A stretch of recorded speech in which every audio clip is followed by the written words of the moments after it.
다들 뉴스 보셔서 잘 아시겠지만 지금 미국 LA에서는 엄청난 규모의 시위와 폭동이 벌어지고 있습니다. 참고로 이 시위는 지금 미국 전역으로 확산되고 있어 여기 보이는 것처럼 LA와 샌프란시스코, 시애틀 같은 서부에서 시작해 중부를 넘어 뉴욕과 워싱턴이 있는 동부에서도 점차 더 강한 수위의 시위들이 벌어지고 있는 상황입니다. 일단 최근 이런 대규모 시위가 일어난 것은 바로 트럼프가 갑자기 발표를 해버린 불법 이민자 단속 및 추방 정책 때문입니다. 그러니까 미 정부의 연방 이민 단속 요원들이 LA 지역을 돌며 불법 이민자들을 체포해서 그들을 멕시코로 강제 추방하는 작전을 시작하니까 불법 이민자가 많은 LA 지역에서 항의 시위가 벌어지게 된 것이 그 시작인데, 이게 처음에는 보통 일반적인 시위처럼 평화적인 시위로 시작되었던 것이 이제는 시위대들이 일부 고속도로도 점거해버리고 또 시내에서 차들도 불에 태워버리는 등 점점 더 폭력적으로 진화하고 있어. 미 정부에서는 그에 맞서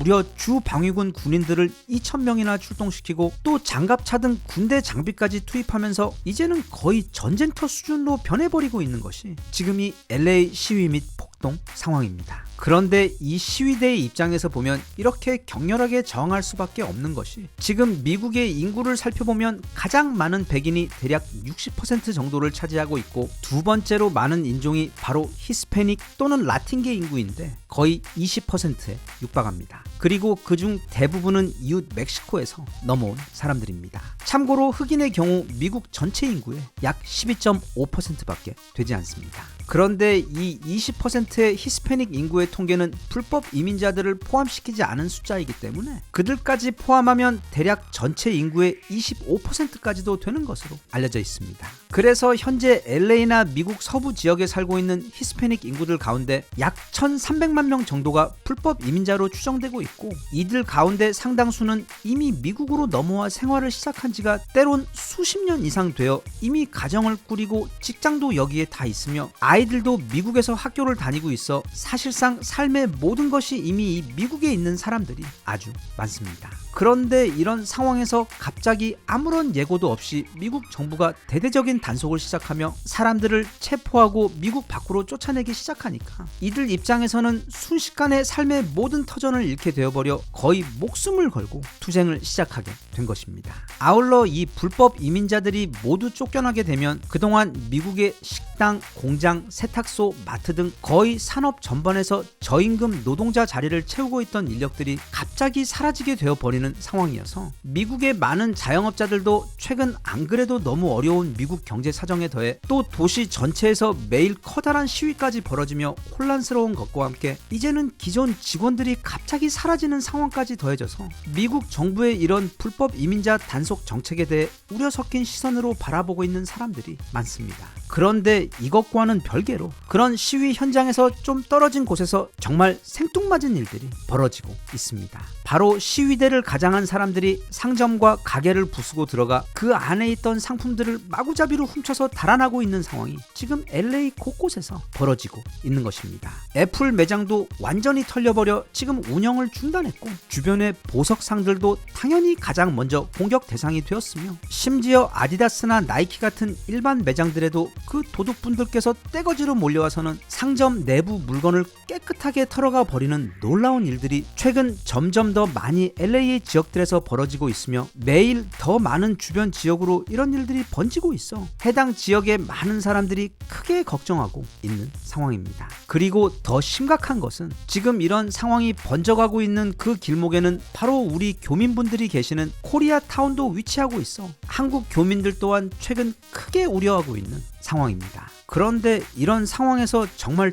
뜬금없이 트럼프 대통령의 장남인 트럼프 주니어가 갑자기 자기 SNS 트위터 계정에다 웬 사진 한 장과 함께 짧은 메시지를 올렸습니다. 이건데 바로 우리 루프탑 코리안, 즉 지난 1992년 4월에 시작된 그 원조 LA 폭동 중 코리아타운을 지키기 위해 지붕 위로 올라가 저항했던 바로 그 전설의 한국인들의 사진을 뜬금없이 올리며 루프탑 코리안을 다시 위대하게, 모든 폭동은 지붕에서 한국말이 들리기 시작하면 멈춘다라는 메시지와 함께 포스팅을 올린 것입니다.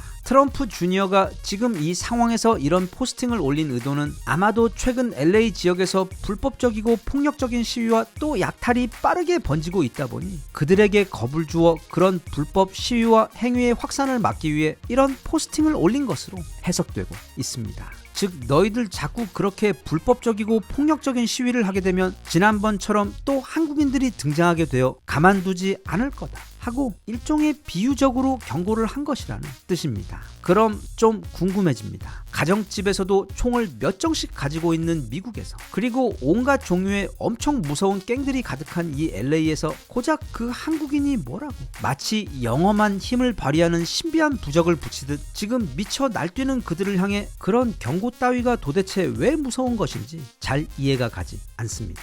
물론 저는 아주 잘 이해를 하고 있기 때문에 왜 그런지 잠시 같이 한번 살펴보겠습니다. 그러니까 옛날 옛적 지난 1992년 4월에 미국 LA는 거의 일주일 동안이나 온 도시가 불타오르고 무법천지가 되어버린 시절이 있었습니다. 그때 미국 백인 경찰들이 로드니 킹이라는 흑인 남성을 잡은 다음 고속도로 옆에서 별 이유도 없이 거의 죽기 일보 직전까지 구타한 사건이 생기며 이 사건에 분노한 흑인들이 들고 일어난 것인데, 그때는 평화적인 시위가 아닌 말 그대로 분노의 폭동이었기 때문에 순식간에 온 도시가 불에 타올랐습니다. 그런데 그때 정말 엉뚱하게도 그 폭도들의 표적이 희한하게도 우리 한인타운으로 번졌습니다. 그 폭도들은 경찰들이 바리케이트를 치고 막고 있던 베버리 힐즈나 월셔가 같은 백인들 부자 동네로는 나아가지 않고 당시 그 사건과는 아무런 관계도 없었던 미국 사회의 가장 약자였던 한국인 교포들을 표적으로 삼은 다음 그들의 상점으로 몰려가 닥치는 대로 약탈하고 우리 한국인 교포분들에게 대신 분풀이를 하려고 했던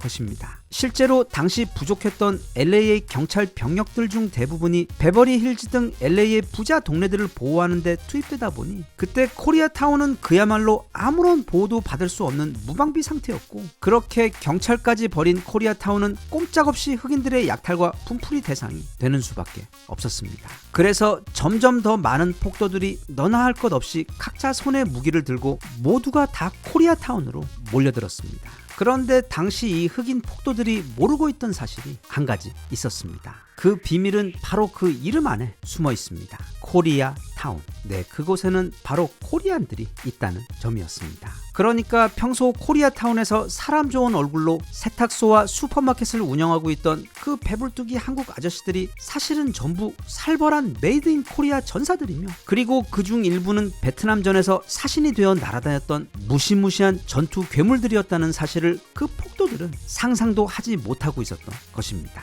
그래서 폭동 초기 폭도들이 난입하며 한인타운 여기저기에서 건물과 상점들이 불타고 약탈당하는 상황이 벌어지자 이제 우리 한국인들은 평소 써오고 있던 그 착한 마스크를 잠시 벗어 내려놓고는 모두가 각성하여 순식간에 원래의 그 전사 모드로 돌아가기 시작합니다. 그리고 효율의 민족 한국인답게 전투 모드가 켜지자마자 정말 일사불란하게 행동에 돌입합니다. 즉 자체 연락망을 통해 서로 연락을 취하며 소집 불과 4시간 만에 완벽한 전투 지휘 체계가 완성되었고, 당시 보유하고 있던 무기와 자원들 그리고 전투가 벌어질 지역에 대한 지형 파악이 완료되면서 소집 6시간 만에 각자 특기에 따라 보직 분류가 모두 완료되었으며, 그렇게 소집 채 24시간도 되기 전에 완전한 군대 조직이 정말 순식간에 완성되었습니다. 소총수와 저격수들, 보급 라인, 그리고 베트남전에서 전설이 되었던 그 한국 특유의 다중 진지까지 완벽하게 구축했습니다. 그렇게 당시 코리아타운에 있던 한국인들의 상가 건물은 폭동이 시작된 지 채 하룻밤도 지나지 않아 완벽한 전투 진지이자 요새로 변해버린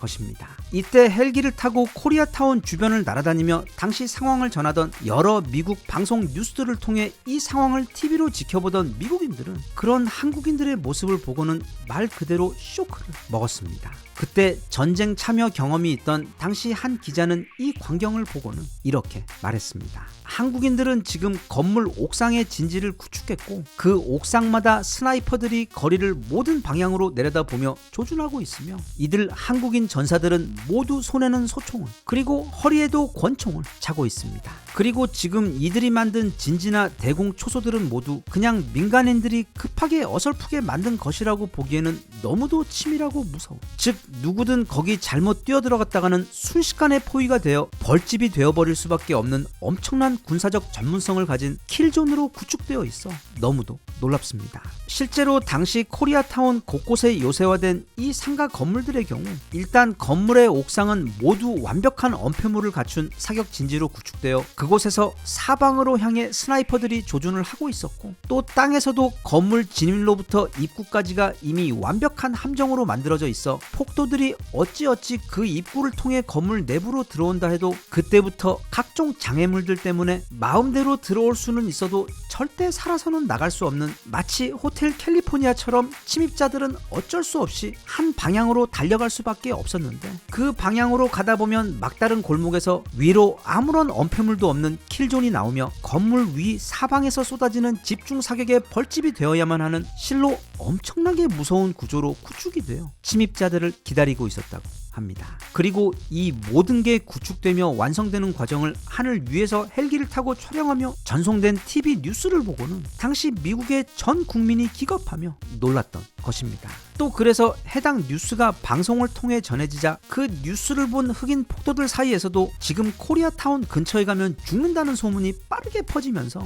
이후 폭도들은 코리아타운에서 급하게 방향을 틀어 다른 곳으로 몰려갔던 것이 바로 1992년 당시 LA 폭동이자 그때 미국인들이 목격한 우리 한국인들의 진짜 살벌한 모습, 즉 매운맛 코리안의 모습이었습니다. 그래서 바로 어제 트럼프 주니어가 지금 LA에서 커다란 폭동을 일으키려고 하는 폭도들을 향해 우리 매운맛 코리안들, 다시금 그때 그 전설의 루프탑 코리안의 모습을 떠올리게 하면서 더 이상의 폭력 시위를 확산시키지 말라고, 그리고 무슨 일이 있더라도 절대로 코리아타운 근처로는 몰려가지 말라고 그들에게 무언의 경고를 한 것입니다. 이게 요즘 어린 친구들은 잘 실감을 못하는 것 중 하나가 우리나라 남자들 가운데 약 99% 가까이가 다들 군대를 다녀온 사람들입니다. 그것도 막 일주일, 2주일 해병대 캠프 같은 것을 다녀온 게 아니라 우리 앞 세대의 경우 개인적으로 상상조차 할 수 없는 3년, 그리고 우리 세대의 경우 약 2년 이상을 실제 전투를 치르는 군인이 되어 군대 안에서 자고 먹고 훈련하고 싸우면서 실제 군인으로 다들 평균 2년 이상을 살았던 사람들인데, 이게 왜 무섭냐 하면 평소에야 다들 이 사람들도 각자 생활을 하며 각자 마스크를 쓰고 순한 맛으로 살아가고 있지만 막상 나라에 어떤 문제가 생기거나 또는 전쟁이 벌어지게 되면 이들이 군인으로 변신하는 데 걸리는 시간은 딱 옷장에서 군복 꺼내어 갈아입는 그 시간이면 충분할 정도로, 다시 말하면 이 대한민국 전체가 거대한 군대로 변하는 것은 대략 반나절 정도면 각 지역 도시마다 소총수부터 자주포와 탱크 조종사, 스나이퍼와 건물 파괴와 다리를 놓는 공병 부대 등 전쟁을 치르는 데 필요한 모든 준비가 단 하룻밤이면 갖춰지는 어쩌면 전 세계에서 유일한 국가가 바로 우리나라입니다. 이건 마치 우리 옛날 선조들께서 평소에는 그 농부의 마스크를 쓰고 농사를 짓고 있다가 나라의 일이 터지면 즉시 전사로 변신하여 싸우던 그 DNA가 그대로 이어지고 있는 것처럼 늘 사방이 적에다 또 침입과 공격 또한 끊이질 않았던 것에 더해 그러면서도 이 척박한 땅에서 먹고 살려면 그 적은 인구로 계속 농사를 짓고 일을 해야만 해서 전담 군대를 두지 못해 그 대신 국민들 전체를 군인으로 만든 다음 평시에는 시민으로, 전시에는 군인으로 운영하던 그 전통이 마치 지금도 그대로 이어지고 있는 것처럼 우리나라는 20살 청년부터 70살 할아버지까지 나라의 남자들 모두가 조준 사격이 가능한 훈련된 군인인 곳, 그래서 언제든 전쟁을 치를 수 있는 완전히 준비된 전사들인 전 세계에서도 굉장히 독특한 유일한 국가입니다. 그리고 그런 우리의 모습을 미국과 세계인들에게 가장 잘 보여준 상징적인 사건이 바로 92년 LA 폭동 당시 우리 루프탑 코리안 전사들이며, 오랜만에 트럼프 주니어 덕분에 그분들을 다시금 떠올려 볼 수 있어서 좋았습니다. 모쪼록 지금 미국에서 벌어지고 있는 불법 이민자 관련 문제가 부디 평화로운 방법으로 잘 해결될 수 있기를 바라며, 특히 LA의 폭도분들의 경우 트럼프 주니어 아저씨의 조언을 잘 새겨들어 당장 그 모든 폭력적인 행위를 멈추고 무엇보다 절대로 코리안타운 쪽으로는 가지 마시길 바랍니다.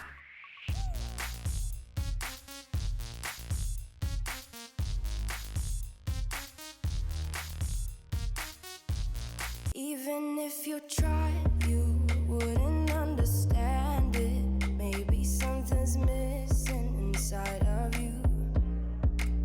just a bit of sugar.